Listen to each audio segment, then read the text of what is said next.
Magandang oras po sa inyong lahat, mga kaibigan. Ito si Pastor Tidring De Leon Torres ng Bulacan Christian Ministry. Hinirang dakilang Diyos, salamat po sa oras nito. Patuloy ka pong magbigay sa amin ng kapahayagan na nagbumula sa awit 32 verse 5 ng mga awit. In Jesus' name, Amen! Purihin ang Panginoon. Hallelujah! Purihin ang Diyos. Sinasabi po rito, ako'y lumapit sa iyong harapan at salay namin aking ginawang mga pagsalangsang di ko inilihim.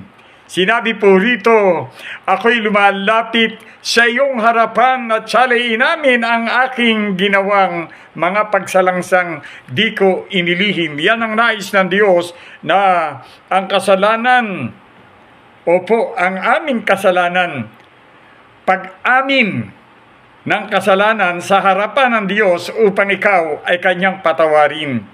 Na mapalad ang taong pinatawad na iyong kasalanan at nilimot na rin ang kanyang nagawang mga pagsalangsang. Iyan po ang purpose ng anak ng Diyos. Kaya siya'y bumaba dito sa lupa upang tubusin ang ating mga kasalanan. Pero mayroon po tayong gagawin. Tayo po ilalapit sa Kanya at tatanggapin natin siyang Diyos nating tagapagligtas at mayroon pong magaganap mangyayari sa inyo dahil tinanggap mo siyang Diyos mong tagapagligtas, ikaw ay ibinilang ng anak ng Diyos.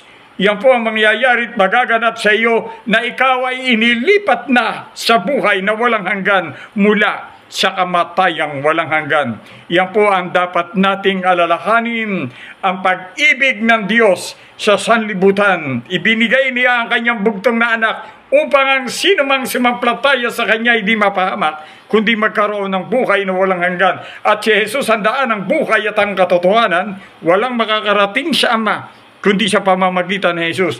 Yan po ang purpose ng Ama, ng Anak at ng Espiritu Santo upang tayo'y makapanahan sa sangkalangitan pag tinawag ang ating pangalan mula sa aklat ng buhay.